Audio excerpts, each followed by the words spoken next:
The assault on Notre Dame.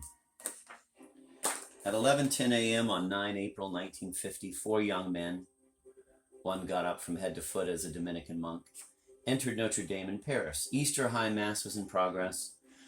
There were 10,000 people from all over the world in the cathedral. The false Dominican, as the press called him, Michel Moore, 22, took advantage of a pause after the credo and mounted the altar. He began to read a sermon written by one of his co-conspirators, Serge Berna, 25. Today, Easter Day of the Holy Year, here, under the emblem of Notre Dame of Paris, I accuse the Universal Catholic Church of the lethal diversion of our living strength toward an empty heaven. I accuse the Catholic Church of swindling. I accuse the Catholic Church of infecting the world with its funereal morality, of being the running sore on the decomposed body of the West. Verily I say unto you, God is dead. We vomit the agonizing insipidity of your prayers. For your prayers have been the greasy smoke over the battlefields of our Europe. Go forth then into the tragic and exalting desert of a world where God is dead, and till this earth anew with your bare hands, with your proud hands, with your unpraying hands. Today, Easter Day of the Holy Year, here under the emblem of Notre Dame of France, we proclaim the death of the Christ God so that man may live at last.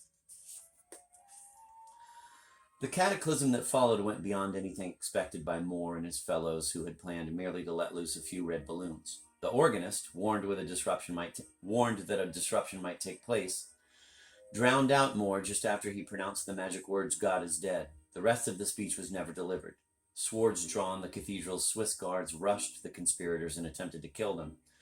Moore's comrades took to the altar to shield him. One, Jean Roulier, 25, had his face slashed open. The blasphemers escaped, his habit streaked with Roulier's blood. Moore gaily blessed the worshippers as he made for the exit, and were captured, rather rescued, by the police, having chased the four to the Seine. The crowd was on the verge of lynching them. An accomplice had a getaway car ready. Seeing the mob advancing on the quay, he didn't wait.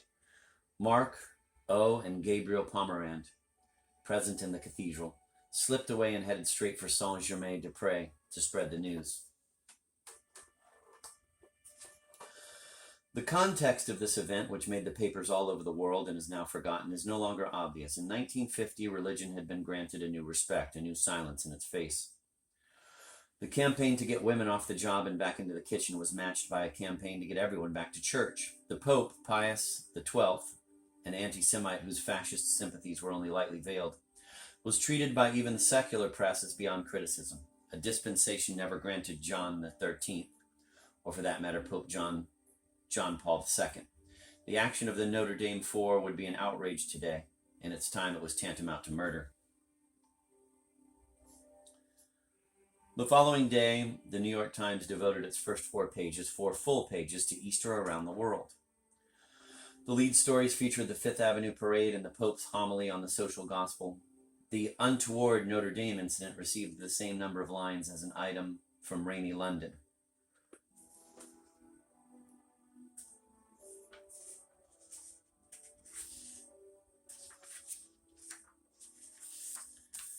In the late morning, there was an Easter parade, stimulated by an offer of one of London's popular papers of £50 prize for the best-dressed woman seen in central London.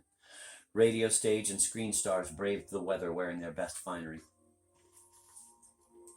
In Paris, Notre Dame was front-page news and banner headlines.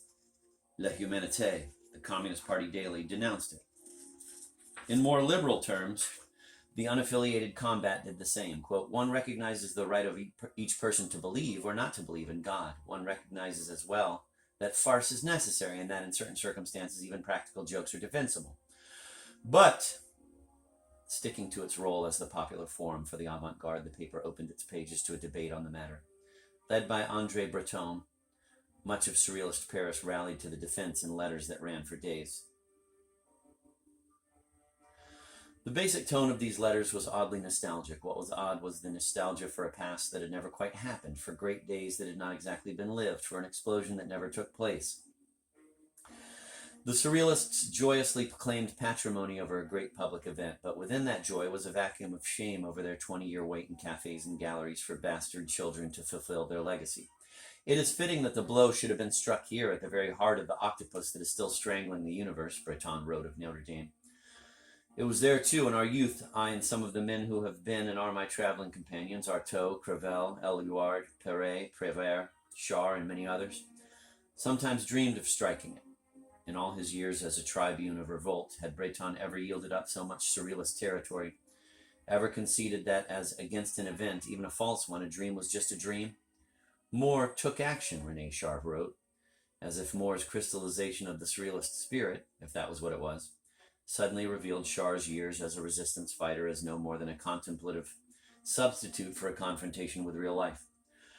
Showering apologies, the bad fathers came forth to claim their sons, but the sons did not claim the fathers.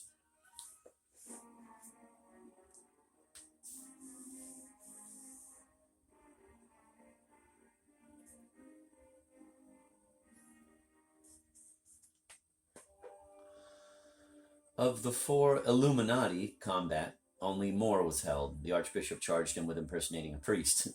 Dispatched for psychiatric testing, More won combat's editorial reversal when the court appointed alienist, one Robert Macoud, summarized More's frenzied idealism, contempt for external perception, pre-reflexive cogito, indifferent ocular cardiac reflexes, orthosexuality, shamefacedly admitted, ability to go straight to the art of a doctrine and to travel in an instant through various epochs, irritation at the suggestion that being may have preceded existence. Irritation at the suggestion that being may have preceded existence. Ideational fugacity. Surprise attacks by sonorous parachute drops and nose-diving neologisms. And exaggerated angular paranoid logic, in which there is more rigorous narrowness than narrow rigorousness.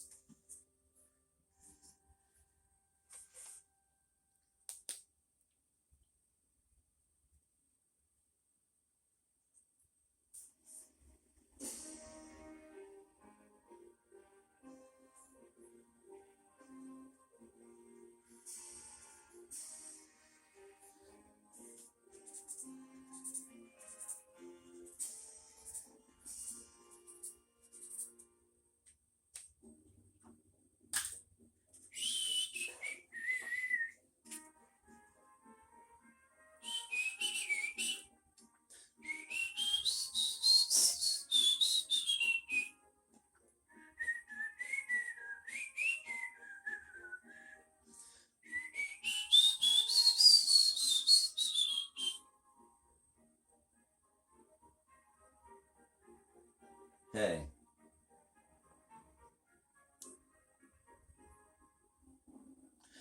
This was a masterpiece of French literary criticism. Clinically, it was almost accurate. It was also accurate. But mixing politics with his prescription, Dr. Macoud blew himself out of the water. More might cause no more trouble in cathedrals, the psychiatrist reported.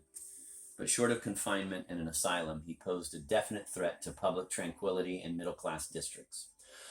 Dr. Macoud had gone too far. A second scandal drowned out the first, and after 11 days in custody, More was set free. 3 months later, he wrote Malgré le blasphème, in spite of blasphemy, a book so acceptable to the church that the Archbishop, the very man from whom More seized the Mass, recommended that all church libraries stock it. Once past biographies of Charles Maurras, 1868 to 1952, the charismatic leader of the monarchist, proto-fascist faction Action Francaise, and the Félicité des Limonnais, a 19th century crusader for religious liberty, More became a hack ecclesiastical encyclopedist. He died, respectable and bygone, in 1977. The Notre Dame incident, one combat correspondent noted at the height of the furor, was, if nothing else, a fine beginning for a literary career.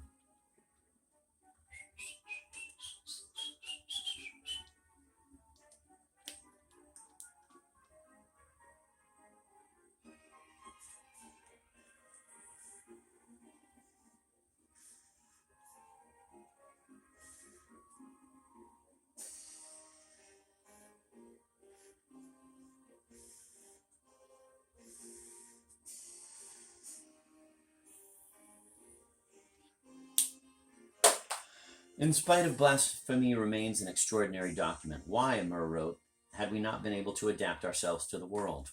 Armed with their complex detectors, The psychiatrists could always pin it on our antisocial attitude. It was very strange, however, that there were so many antisocialites and paranoics. Very strange that an epidemic of mental diseases had suddenly laid low on the whole of French youth.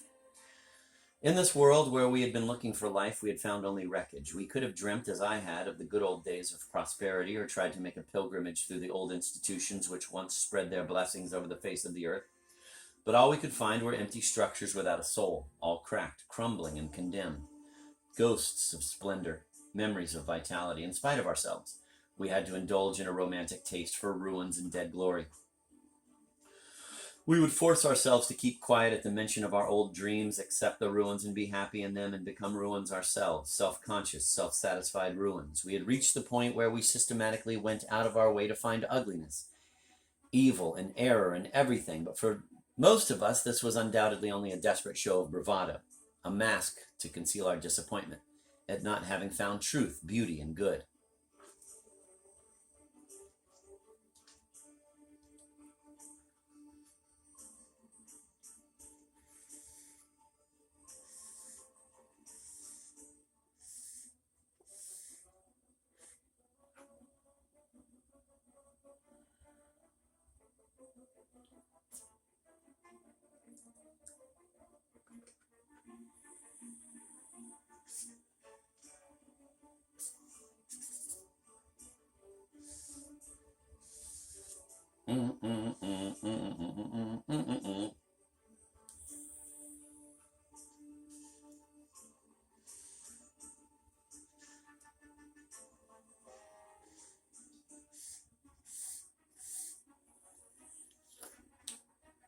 In the tradition that stretches from Augustine's Confessions to the sermons of Little Richard, I was a drug addict, I was a homosexual, I sang for the devil. More's nihilist testimony only meant that the worse the sins, the greater the ultimate piety. Or, as Raoul Vaneigem would put it, pissing on the altar is still a way of paying homage to the church. Always, More explained, he looked for a whole truth, an absolute. God had promised it. Marxism, existentialism, and their like were no more than desiccated versions of God's promise. Since without God, man is nothing, they were, like all other humanisms, megalomaniacal solipsisms. Because God's promise never left him, More said, he found himself incapable of living out either the abstractions of philosophy or the routines of everyday life. Quote, it was God that I had to kill objectively in order to be free, end of quote. Announcing the death of God, More felt that death fall back on him, a reeling blow that felt like a kiss. Christ's kiss to the Grand Inquisitor. The circle closed. More had written the history of a failure, and now it was over. No wonder the Archbishop was happy.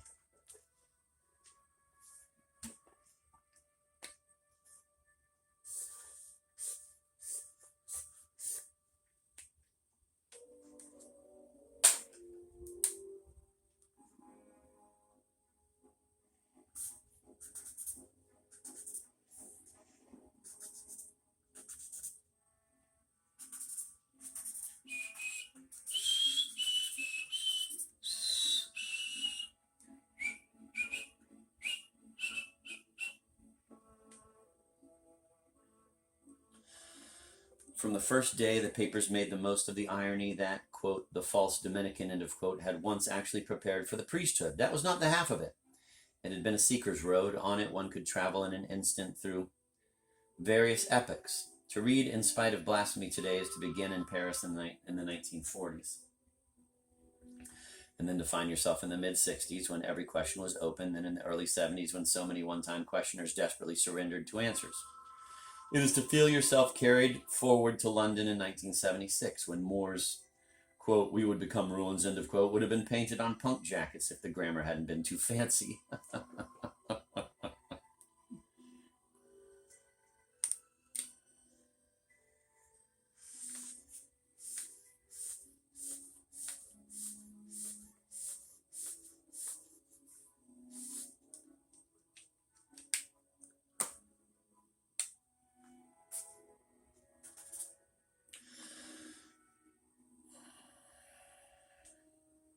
Let me read that again.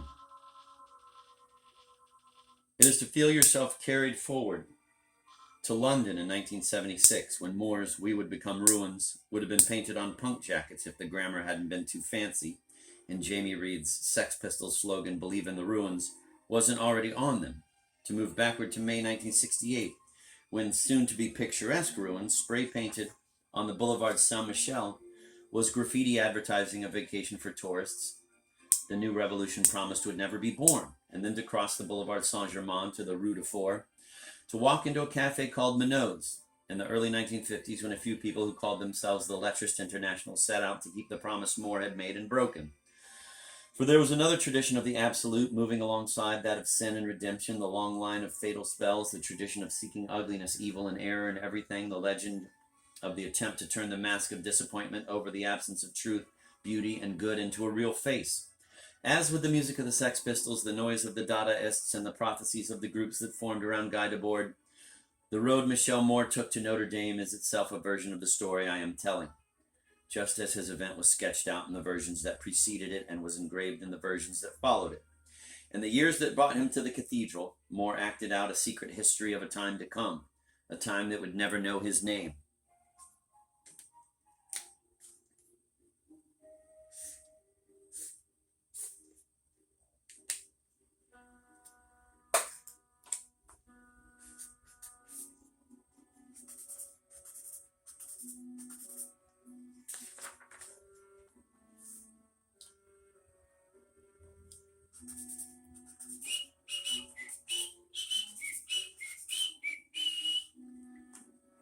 She do dee do do do do do do do dee do do do